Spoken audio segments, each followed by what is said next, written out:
National du Parti communiste. Est-ce que vous condamnez les violences, Fabien Roussel, de samedi dernier? Bien sûr. Bien sûr, c'est honteux ce qui s'est passé sur l'Arc de Triomphe aussi, ça nous touche. Les saccages de magasins? Bien sûr, tout ça. Et puis pour les commerçants. Même dans le 8e. Ben oui, non, mais, ce qui s'est passé, ces violences-là, du coup, on n'entend pas les revendications des Gilets jaunes. Elles passent au-dessus de tout et c'est regrettable. Elles sont le fait d'une minorité. Parce que dans ma circonscription, pour le coup, moi j'y suis allé les voir le matin et ça s'est très bien passé. Mais j'ai même vu les gilets jaunes de chez moi se faire prendre en photo avec les CRS unis parce que ceux qui sont derrière les casques de CRS ou de policiers sont aussi des salariés des Français. Et ils souffrent comme tout le monde. Hein. Donc il y a même des éléments des moments de solidarité qui sont produits entre eux. Et donc, je suis plutôt... Comment se fait-il que les forces de l'ordre aient été débordées, selon vous? Pourquoi ça s'est passé comme ça? Pourquoi est-ce qu'on n'a pas réussi à limiter la casse, Fabien Roussel? Franchement, quand j'ai vu le saccage de l'Arc de Triomphe, je me suis interrogé, mais pourquoi ils n'ont pas protégé justement ce lieu? Comment ça se fait qu'il n'y avait pas plus de moyens de forces de l'ordre qui bloquaient ou qui protégeaient ces endroits-là? Mais on nous dit qu'il y avait 5000 policiers mobilisés quand même. Hein. Ouais, mais mobilisés, c'est pas au front. Ils n'étaient pas à l'Arc de Triomphe. Mais vous savez, quand il y a les manifs du 1er mai, qui sont organisés par tous les syndicats, déclarés en préfecture, tout propre, nickel comme il faut, ça n'empêche pas que des casseurs arrivent à s'introduire, que les CRS sont retenus même un petit peu en arrière, faisant en sorte que ça castagne un petit peu, qu'il y ait quelques images, et puis après les CRS interviennent. Donc moi j'attends de voir qu'on sache exactement de la manière dont ça s'est passé, mais attendez, pourquoi c'est trop facile quoi? Je m'interroge si il y a vraiment eu tous les moyens de mis en œuvre et en place pour éviter ces incidents. Attendez, non, vous allez plus loin, vous insinuez qu'on a peut-être laissé casser. C'est ce qui s'est passé le 1er mai lors des manifs du 1er mai. Donc il y aurait une volonté délibérée du gouvernement. Je vous rappelle, si vous l'avez oublié, qu'on a même eu un Benalla qui est venu faire de la gîte pendant les manifs du 1er mai. Hein. Bon, je dis pas qu'il y a eu des Benalla samedi, mais je dis que quand on veut vraiment protéger, on peut y mettre les moyens. On n'est pas dans un pays, on n'est pas dans une république bananière quand même. Et donc, on sait qu'il y a des casseurs, on sait qu'il y a des éléments violents, on essaye de les retenir, hein, c'est tout. Voilà. David. Je regrette malheureusement que vous teniez ces propos-là, même si je n'ai pas à vous dire ce que...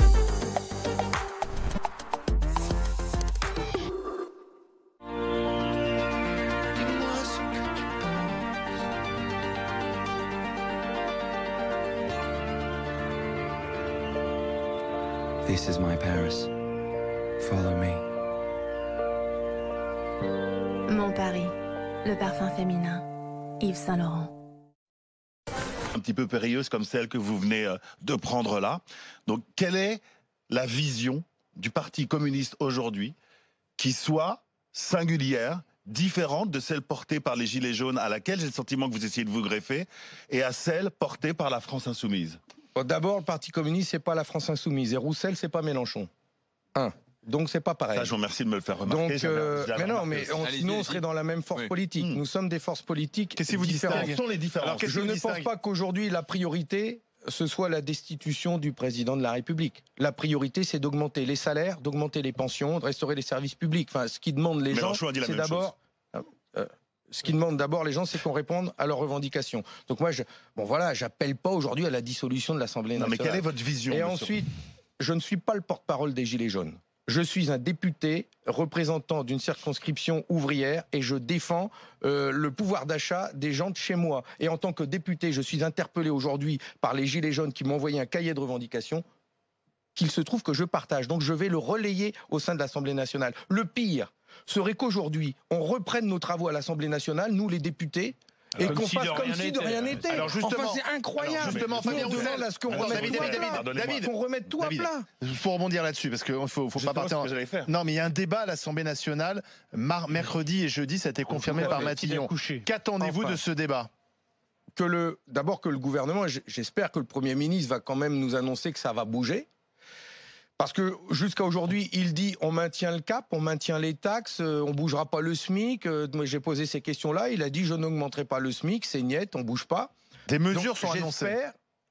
On va attendre. Moi, je vais pas dire c'est nul avant d'avoir entendu. Mais ce débat, c'est une bonne chose déjà. Ah oui. mais c'est utile, c'est très important. Et j'espère que le gouvernement va annoncer des mesures en faveur du pouvoir d'achat des Français, des retraités et de ceux qui travaillent. Et s'il n'y a pas ça, eh ben, nous, on va appeler à ce que la mobilisation si on continue à distribuer de l'argent qu'on n'a pas, parce que ce que vous préconisez, excusez-moi, on n'a pas d'argent. C'est ce qu'on fait depuis 30 ou 40 ans, c'est-à-dire qu'on augmente chaque année les impôts, les taxes, on est devenu d'ailleurs le champion d'Europe, on augmente la dette, on emprunte sur des marchés pour financer notre train de vie. Donc, en fait, ce que vous préconisez, c'est continuer à donner de l'argent qu'on n'a pas. Et on n'arrive pas à faire diminuer ce chômage de masse, 6 millions, alors que partout autour de nous, le chômage est plus faible. En Allemagne, c'est 5%, chez nous, c'est quasiment 10%. Mais si ça, c'est une réalité, c'est factuel. Je sais que vous ne voulez pas la voir, cette réalité, parce qu'elle remet en cause toute la doxa communiste depuis des années, mais c'est la réalité. Donc, en fait, ce que vous préconisez, c'est l'ancien monde. Le nouveau monde échoue, ça c'est sûr que Macron, pour l'instant, il n'a pas de résultat. Mais l'ancien monde que vous préconisez, il a échoué. C'est pour ça d'ailleurs qu'il y a cette colère. Mais l'ancien monde qui dure depuis 40 ans, c'est le monde où on laisse faire les riches continuer de s'enrichir, et c'est le monde où on laisse les travailler suer comme des bons au travail sans gagner plus. Ça, c'est l'ancien monde, ça fait 40 ans que ça dure. Et c'est justement ça que les gilets jaunes et ceux qui n'ont pas de gilets jaunes disent, basta de ce monde où on travaille pour rien, pour des clopinettes. Ça, c'est l'ancien monde. Le nouveau monde, c'est celui qui dit, eh ben maintenant, ceux qui fraudent, qui trichent, et qui échappent à l'impôt alors qu'ils roulent sur l'or, ceux-là maintenant, ils vont aller en prison. Vous savez que j'ai appris que ceux qui bloquent les radars, qui mettent des sparadraps sur les radars, là, ils encourent 5 à 10 ans de prison. Par contre, le gars... Il n'y en a aucun qui a été condamné à 10 ans de prison. Par contre, le gars... Oui, mais il encourt... dégradation de la publique, tu encours. Il encourt 5 à 10 ans de prison. Bah oui, c'est la loi. Par contre, la loi fraude sur l'évasion fiscale, eh bien, il peut ne pas être condamné parce qu'il peut négocier sa peine. Et le gars, il va priver la France à chaque fois de plusieurs centaines... prison. Je veux qu'on soit extrêmement sévère avec les délinquants en col blanc. Ceux qui privent l'État de ses moyens. Ceux qui fait qu'il manque... On est tous d'accord.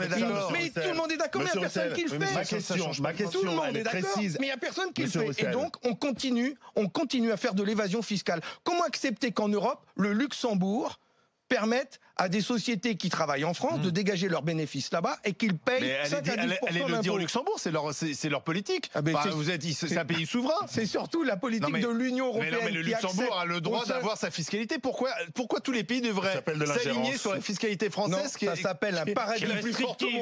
Ça s'appelle un paradis fiscal. Et aujourd'hui... Pas pour eux. Pour eux, c'est leur façon de faire de la politique. Donc c'est normal. Donc on va continuer à avoir 80 milliards. Le Luxembourgeois, il trouve ça normal. Monsieur Roussel, Luxembourg, Irlande, Malte, Irlande, Suisse, Monaco, Malte. Expliquez-moi comment vous faites changer les choses. Eh bien, l'ancien monde, c'est le monde qui fait que depuis 40 ans, il y a des paradis fiscaux dans notre planète et au sein de l'Union européenne, et qui fait que les gros ne payent pas d'impôts et que les petits payent Quand Mitterrand a imposé l'ISF et qu'il y avait des ministres communistes au pouvoir, on n'est pas allé déclarer la guerre à l'Irlande et au Luxembourg non plus. Mais parce qu'à l'époque... Et on a fait l'Europe, on a continué de construire l'Europe de la même manière. Parce qu'à l'époque... L'ampleur de l'évasion fiscale, ce véritable fléau qui nous pompe nos finances publiques aujourd'hui, n'avait pas atteint ce niveau-là.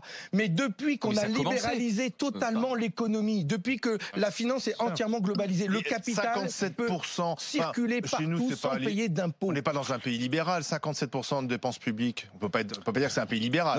Non. Dans ce cas-là, qu'est-ce que c'est un pays libéral? 97% du budget national. Il faut dire, mais dites, Monsieur Truchot, ce qu'il y a derrière les mots dépenses publiques. Dites que derrière ces mots, il y a des maternités, des crèches, des écoles, c'est qu'il n'y a pas que seulement ça.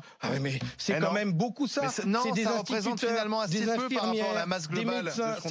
C'est quand même beaucoup de monde. La dépense publique, c'est pas un gros mot, c'est pas mal. Non, les dépenses publiques, c'est aussi des députés. Les Français réclament aujourd'hui, c'est qu'ils aient plus de services publics de proximité dans les villages, que nos communes aient plus de moyens pour répondre aux besoins de leur population, qu'on continue à faire. Oui, ceux qui disent qu'il faut baisser la dépense publique. Et donc, on ferme les robinets. Et du coup, on a des communes qui sont étrangers. Les régimes spéciaux, ceux de la retraite, par exemple des parlementaires, ceux de la retraite des cheminots. La retraite des parlementaires. Mais bien sûr. Vous êtes d'accord avec ça? Tout le monde.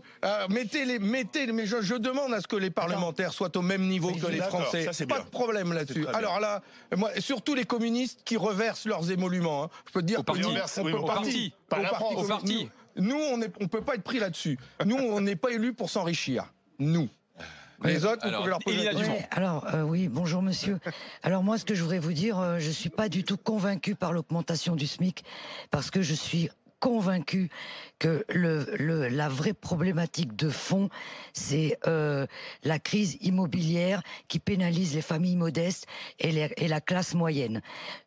J'en mets ma main coupée. Le SMIC va augmenter, les loyers vont augmenter. Oui. Alors vous parlez du SMIC, mais moi je connais plein de gens qui sont au RSA ou qui vivent dans une voiture, enfin bref, qui ne font pas partie des gens qui travaillent, ou alors qui travaillent 3 jours par semaine, enfin bref. Et moi j'ai envie de vous dire, vous n'êtes pas un vrai communiste, parce que, non mais je vous explique pourquoi. Vous savez, maintenant les casseurs, ils ont plus peur de parler ouvertement, la tête pas couverte, parce que vous savez, ceux que j'ai entendus, moi, c'est des gens, ils crèvent la race tellement, ils ont faim. Et ceux-là, alors qu'est-ce que vous dites? Vous voulez les mettre en prison? Ils ont faim, ils en peuvent plus. Ils arrivent même plus à payer, ils sont devant les tribunaux parce qu'ils vont avoir une expulsion locative. Vous comprenez ce que je veux dire? Alors qu'est-ce qu'on fait pour tout cela? Ah ben ça, je partage tout à fait. C'est pour ça que dans les villes communistes, on prend des arrêtés pour empêcher les expulsions quand c'est la sortie de la trêve hivernale. Est-ce que vous dites sur le logement? Vous avez entièrement raison. Quand je fais des permanences tous les vendredis matins, j'ai 2 problèmes. Les gens viennent pour 2 problèmes: l'emploi et le logement. Ils sont dans des logements privés avec des loyers à 400, 500, 600 euros par mois dans la ruralité. C'est pas le cas à Paris. L'encadrement, ça ne marche pas. Mais pour des salaires à 1000 euros, et donc beaucoup, ils peuvent pas payer. Ils ne peuvent pas payer. J'ai reçu encore un couple ce vendredi matin. Le monsieur travaille, il est ouvrier, 29 ans d'ancienneté, 1400 euros net de salaire. Il vient me voir pour un logement social. Il est dans le privé. Il a 27 mètres carrés de logement avec sa femme. 27 mètres carrés, c'est ça. D'accord? Il paye 470 euros de loyer et il vient me voir en me disant, vous comprenez, j'ai demandé au propriétaire d'installer une machine à laver, ce qui veut dire qu'il a même pas la machine à laver, il va au lavoir pour laver ses vêtements. Et le propriétaire me dit qu'il va augmenter mon loyer parce que je vais installer une machine à laver. Mais dans quel monde on vit? Mais c'est normal que cette colère, elle explose. Il est là le problème. C'est normal que la colère, elle explose. Monsieur, il n'y a aucun compte. Mais c'est bien ce que j'essaie de te dire. Mais vous me dites que c'est pas comme ça qu'il faut faire. Pour finir, monsieur, avoir un toit, c'est la base. Et en fait, en France, il n'y a aucun contrôle. Les propriétaires, ils font ce qu'ils veulent. Après, il y a ceux qui ont plus de moyens, qui s'achètent des logements et qui les relouent à des prix exorbitants pour rembourser leur crédit. Et tant qu'il n'y aura pas un espèce de... il n'y a pas, en plus au gouvernement Monsieur Macron, il n'y a pas de ministère du logement. Pas dédié. Et ça, tant que ce ne sera pas réglé... de Normandie, ça y est, maintenant. Monsieur Roussel, là, à l'instant... Vous avez raison, complètement raison. Fabien Roussel, à l'instant, sortent de l'hôtel de Matignon Laurent Wauquiez, Bruno Retailleau, Christian Jacob, et on leur pose la question sur une éventuelle motion de censure à l'Assemblée, et il dit pourquoi pas, s'il en faut une, s'il faut en arriver là, on s'y associera. Vous imaginez l'ensemble des parlementaires voter la censure du gouvernement? Alors, pour tout vous dire là-dessus, on en a beaucoup parlé ce week-end encore, parce que nous, on a envisagé une motion de censure vendredi avec les camarades socialistes et insoumis, si le gouvernement ne bougeait pas. On en a reparlé ce matin. On attend, moi je préfère voir et attendre ce que le gouvernement va dire. Je ne suis pas dans l'opposition pour être dans l'opposition. Bien sûr. Si ça bouge pas, elle se posera la motion de censure. Si ça bouge, eh ben on verra. Et on verra à quel niveau donc ils ont mis le curseur. Mais donc il faut juger sur pièce. Jusqu'à présent. Voilà. Mais effectivement, la motion de censure est l'outil que nous pouvons avoir pour demander au gouvernement de revoir sa copie si ça va pas. Ce qui est dingue, c'est que depuis le début, on a l'impression qu'il y a un décalage, que l'exécutif est en décalage face à ce mouvement. Il y a toujours un métro ou une voiture diesel en retard. Surtout, est-ce que vous pensez que cette fois-ci, Emmanuel Macron a pris la mesure des choses? J'espère. Je le souhaite. Nous, on l'espère ardemment pour arrêter ce climat de tension. Voilà. Ceux qui tiennent les ronds-points, qui bloquent tôt le matin, tard le soir, en ont marre. Hein, c'est pas une vie. Hein. Enfin, pour avoir fait des grèves et des manifs, c'est pas une vie, effectivement.